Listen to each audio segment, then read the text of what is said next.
Hey guys, and welcome back to another episode. Today we continue our in-depth and comprehensive comparison on Mega Man 2 on the NES with its far lesser known 16-bit port on the Sega Mega Drive and Genesis. Last time we took a look at the history and development of Sega's Mega Man The Wily Wars before taking a full dive in, comparing the graphics, music, gameplay, and Robot Master AI while beating both Mega Man 1 games from start to finish. Now it's time to continue this journey in the only video series of its kind into Mega Man 2 NES vs Genesis. We have more stages and a longer game to go through than before, so let's get right to it. What better place to start than the iconic view of the city and slow scroll up to the tallest skyscraper around where we see Mega Man himself, still complete with an epic theme with more percussion, complete with his cyborg hair blowing in the wind.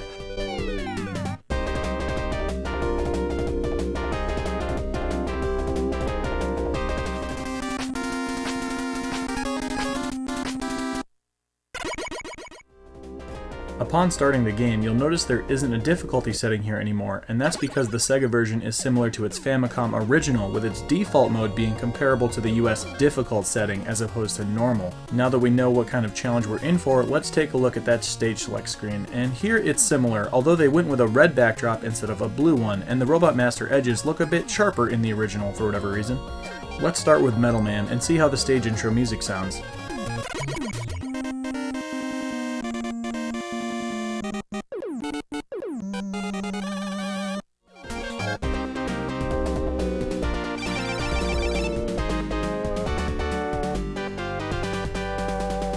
As far as musical preference, it kind of just comes down to what system sound you prefer, and the NES one is naturally going to be more iconic as it is the original, but the Sega does have its own charm, and hearing one of the very best NES soundtracks coming out of the Genesis is a novelty.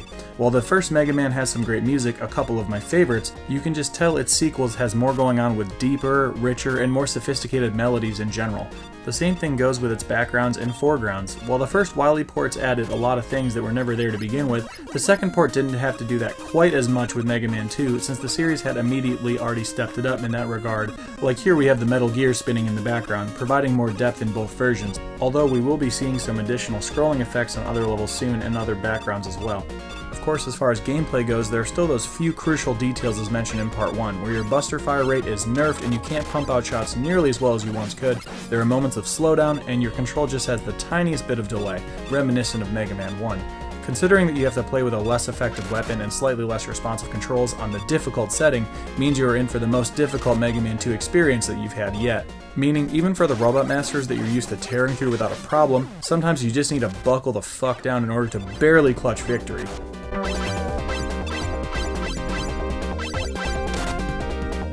The screen for acquiring a new weapon is also interesting to compare, as it looks quite a bit different, with a more detailed and pissed off looking Mega Man, as opposed to the cute little chubby original. And of course, there is no password screen to compare with, since Wily Wars has that wonderful benefit of being able to save your progress. Next level, it's time to slap our woods across Woodman's face. Here's a level that you can immediately see graphical improvement with, as the background trees look much more detailed than they did before. You'll also notice while you're running that a scrolling effect has been added, truly adding some more depth to this stage as you can see the trees overlapping with each other. The below ground texture is also improved to look more like dirt, as it probably should. Some of the touch-ups are easy to miss unless you're looking at them side by side, but there are several instances where the floors or walls have subtle changes, like this metal with glowing lights. Of course, the bigger and more substantial enemies like these fire-breathing dogs require a lot more thought and precision for the reasons you would expect, like your nerfed firepower, delayed jumping, and a slightly larger Mega Man sprite, so these are always going to be factors that make the whole experience that much more difficult.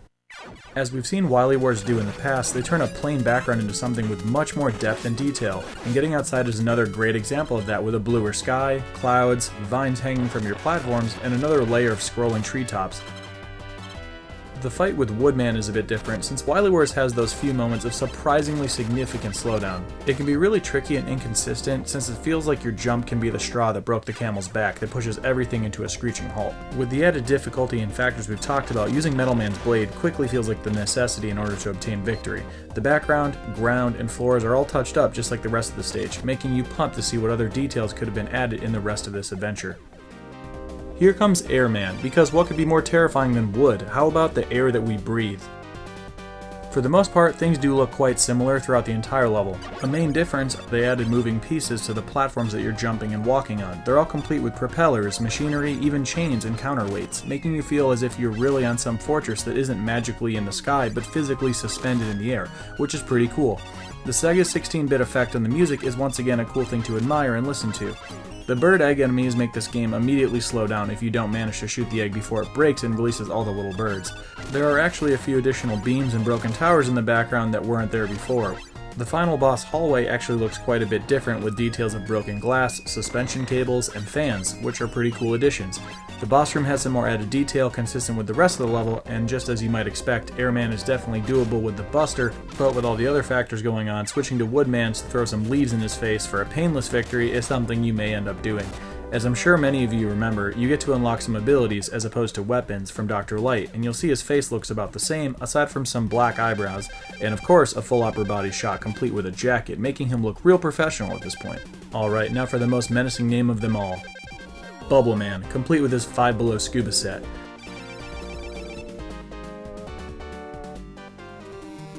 So right off the bat, you can see that the level has a lot of improvement in the background. It's a cool waterfall effect, but admittedly, it's a little harsh on the eyes. Nothing crazy, but it's a lot of flickering.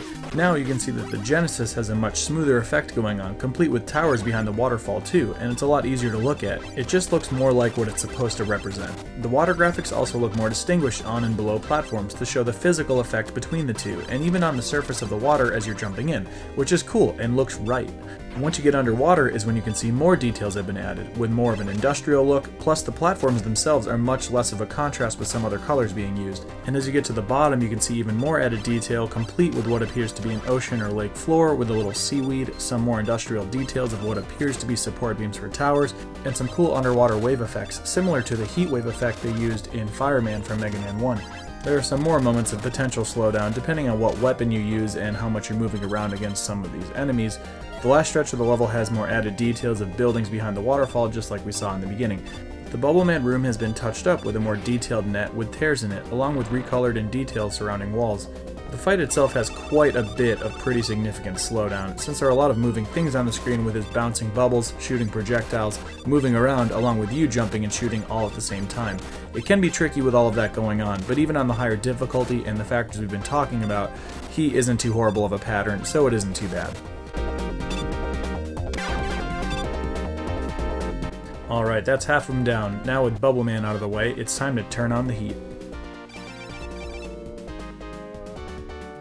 You can see that his level looks pretty much the same, with the bricks layered in a way to provide a sense of depth, along with added details in the back, some entryways at a few different points in the stage. They also appear to have some metal aspects that they added to the ceiling with more lava, and you can see that they added cracks and chips to the floor as well. The timing with the appearing block mazes are just a bit different. You can actually see that there are more on the screen at one time in the Genesis since the pattern has a bit of an overlap. At some point they also transition to having more metal in the background that makes it feel like you're invading a secret base. The final little boss hallway has also been given a much more detailed look, with lava coming out 3 ways and a cracked ceiling, which is pretty cool. The fight itself is what you're used to, along with the addition of some more slowdown when he throws out projectiles and beams towards you as you jump. Heatman is definitely one of the simpler patterns in the series, so he's bound to be pretty easy no matter what weapon you use, as long as you shoot once, run away from him, and then jump over him again. You'll have plenty of time to notice that the walls of the boss room have some more details consistent with what was found in the rest of the level. The extra background entryways, floors with cracks, rubble, and additional colors all come together nicely. Alright, over halfway done, let's beat down Flashman. The differences that we notice right away are consistent throughout the stage. A more detailed background with crystallizations, along with blocks that actually do not change colors like the NES one did. With the original, I figured that they did these constant color alterations to give off the feeling that the light was bouncing through different crystals and stones from different angles, but I guess they felt it was unnecessary and decided to do away with the whole color alternating theme in general. On a side note, I always felt like Flashman's level never really seemed to suit him well at all. Like, all the other levels had a couple of things at least in common with its robot's theme, so why are we sliding around on shiny crystals for a boss that can briefly stop time? It feels more like an Iceman or Gemini Man type of theme going on here. Like, this stage belongs to somebody named Crystal Man or Diamond Man. It would just make more sense. As we get further into the level, more crystals appear while everything else is consistent with what we've seen before. It's a cool visual system to have the multiple crystal designs layered together. The boss fight with Flashman is interesting with an all-new background, replacing the once green brick walls with more of what we've seen, and it's another similar fight. Flashman seems more aggressive and responsive to where you're standing in the NES original, but he does of course soak up more shots in the Genesis, so depending on how this fight is going, you may end up using an E-Tank, which can also literally get you out of any other type of issue aside from falling on spikes or off of a ledge. Flashman just basically slowly waddles from side to side of the room. As always, having a feel for when you have to jump to stay safe during his flash time stops helps avoid damage, and pounding him as much as you can as he pokes around from left to right. Just 2 more to go, let's take down Quickman.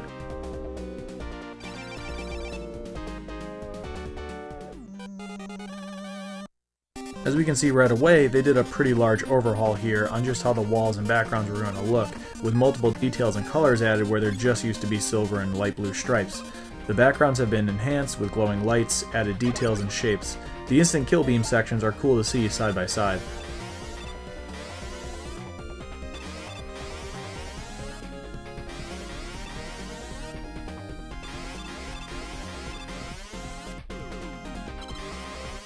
The music, just like many others, is interesting by comparison. You can hear the original has an upbeat and fast rhythm though, which was appropriate for the quick theme, but they actually slowed it down just a little bit here in the Genesis, and I'm not sure why. The enhanced border and background details are continued throughout the stage, and speaking of things continuing, the botched rate of fire you have continues to be a nuisance in the face of the larger sprite enemies that are simply alive for way too long, since your ability to quickly pound the shot button is no longer rewarded as it once was, and since all of these guys respawn if you're in the wrong spot, running through once you're hit is definitely the smart move here. In fact, you might as well just do it right away. The added details continue through the final hallway and of course in the Robot Master room as well. As far as the fight goes, Quickman has always been a pain in the ass on his own. Even though he's a bit slower in the Genesis one, his increased strength and health along with some tough to handle intermittent slowdowns and his projectiles makes the fight an uneasy one. So trying to get his health to a point before committing to using his weakness of Flashman is definitely something you'll want to do.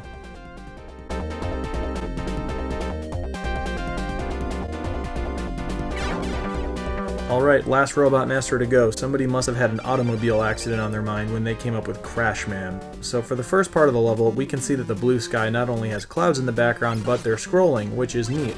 The perimeter of the screen has been touched up and has added detail once again.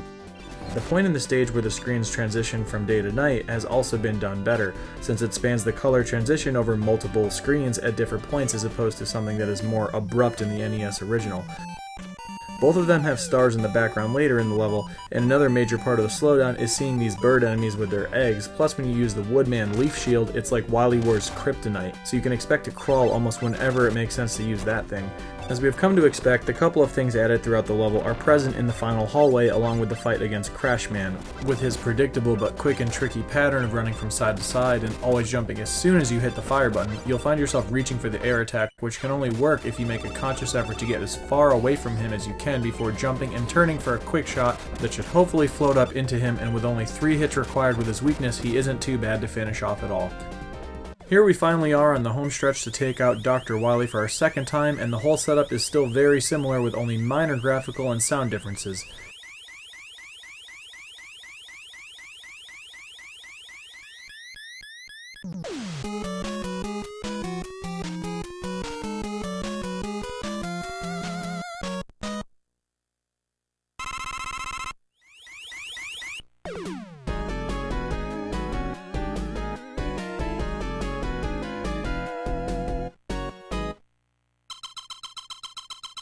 As many of you know, the music from Mega Man 2, Dr. Wily Stage 1 and 2 is one of the most well-known themes out there. It gets you pumped and motivated to bring your adventure to a close, and it is held in high regard in several video game music videos.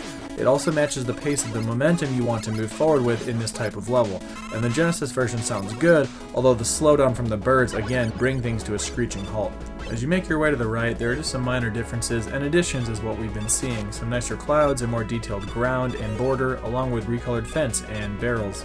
One of the choking points in this game is making the jump with 3 carefully placed Item 1 platforms, and it's trickier than ever because of the spacing. I swear, you actually just get more cramped here and run out of time quicker in the Genesis version, and of course running out of ammunition for this item is horrible since you'd have to force a game over in order to get a refill and start the level over. So to help my stealth, I actually was releasing the first platform from the bottom of the screen while still on the ladder, and this definitely helped a lot.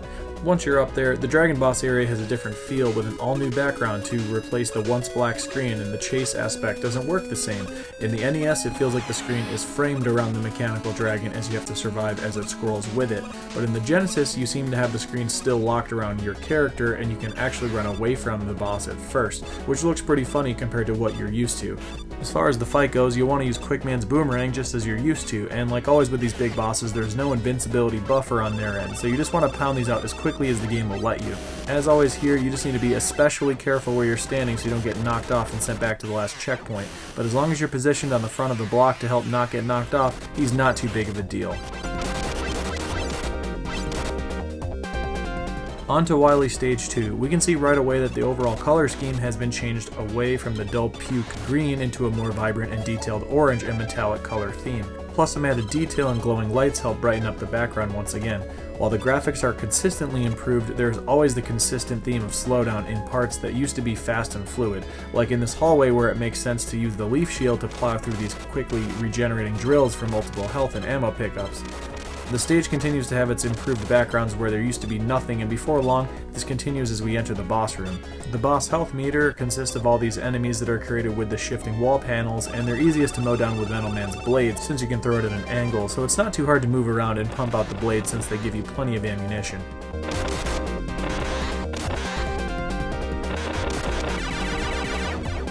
Getting towards the end of the game here with another short level in Wily 3, and as we can see, the background has been improved and touched up again with a slightly more attractive color scheme. Even the water that once looked like sewage has been improved to look more like water and less like shit. It also appears to be transparent, plus scrolls at a different rate than your foreground, so we can appreciate more depth here as well. Of course, before too long we come to a spike pit coated with instant death, so you've got to be careful as always, but it's not too horrendous or long, and after a hallway with some enemies and more of what we've seen, we eventually come to the giant boss, but don't let it fool you because it is really easy to get on the tank and just land as many consecutive shots as you can until it's over. You can see he's received more vibrant colors and polish, along with his weak point on the head actually being colored red, which is a touch that makes sense. Just as before, there's no invincibility buffer, so you can just jump and fire multiple shots and he is done in no time. Wily level 4, we can see that the walls and colors have been greatly enhanced again with a new style and blending blue in with purple theme more than the NES original, along with another detailed background that looks similar to what we've been seeing. As you make your way upward, there's nothing too surprising, and as you may have anticipated, pulling out the shield on the moving platform along with enemies brings the game to a snail's pace. But the biggest challenge of this level is absolutely the boss room, which is extremely annoying here. The reason being is that you are only given enough ammunition of Crashman's bombs to barely get through this. I'm talking 0 extra shots here. And it's really misleading because they have walls that habitually you would use your bomb, but you need to actually use your other platform items and consider only the 100% necessary times to use this weapon. The reason why this is so annoying is because you could get all the way to the end of the fight and simply have nothing left as you just wait to die. The intermittent shots from the guns are also bound to stress you out a little bit as you try to perfectly navigate this little room and slide into spots that aren't very easy to reach. Plus the flow and timing is definitely quite a bit different between the two games, with some more slowdown throughout the fight and only gets better as you take out each pod. And the worst part of all of this is your crash bomb ammunition is not refilled after death, which is just stupid, man. I can appreciate challenge, but at least put more ammo refills right before the boss room or something, so you don't have to waste your time forcing a game over just so you can start the level over with enough crash bombs to give it another try. It is an interesting fight, I can give it that. It feels good when things are going well, but the punishment of having to lose all of your lives on purpose and starting all the way over for one missed shot is just a lot in my opinion. And the way you need to get into this last space just doesn't feel like the only way you should be able to go about this, especially with there being a misleading crash bomb wall right next to it.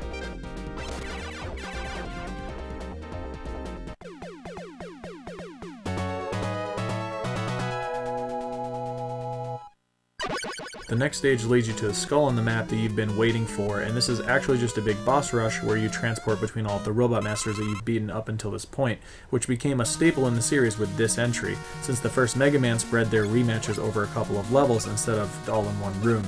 While some colors and details were changed, it looks mostly the same, although the background screen rotates much slower. Even though you do have to fight all these guys back to back, each Robot Master drops a solid chunk of health for you, so even though things are more difficult in the SEGA version, as long as you use those weaknesses and don't get too careless, it really isn't that big of a deal to get through all of these guys in a life or two. A game over would mean that all of them come back, so you definitely want to avoid that. Once you defeat all 8 of these guys, you have a new transportation pod appear, and that's when you square off against Dr. Wily in a pretty similar fashion to the first game. Once again, the solid black background has been changed for one with more detail and an industrial style. Gotta be extra careful since he has 2 forms again, and it's important to get 2 shots in at the top if you can, so you can barely clutch this thing out, because it's pretty easy to get caught with a few of the bouncing projectiles of his second form before you can finish him off. Oh man, where's he going? Weren't we on the last level? What's going on here? So now we are going from the skull to another skull, and this has got to be the final battle. On Wily 6, our last section here, they decided to make the final hallways extra eerie without any music, just the sounds of echoing drops. They once again tweaked the colors to look more like ground and less like, you know, whatever the obsession with brownish green was.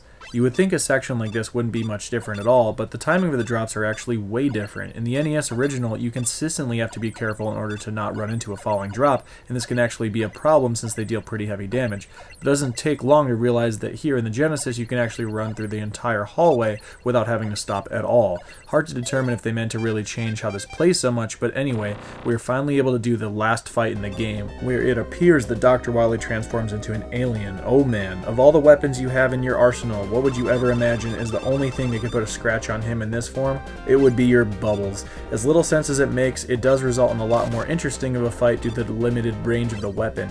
You are given a lot of ammunition with this weapon, but if you're not paying attention, you could get all the way to the end of the fight and realize you don't have a way to finish him off. So just out of curiosity, I tried the only weapon that can charge up in this game. I moved around in order to get the heat weapon all the way powered up, and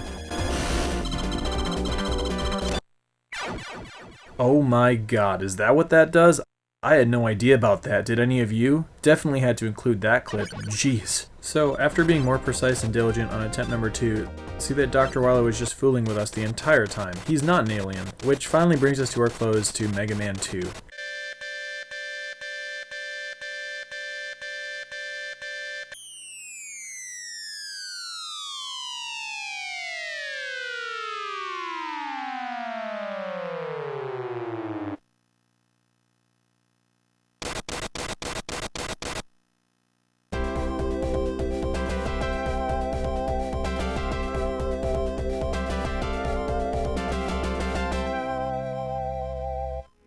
Just like last time, I did stick around to see if there are any noticeable differences in the credits, but it seems to basically be all the same with some more touch-ups as you would expect, as Mega Man has his walking animation towards the screen.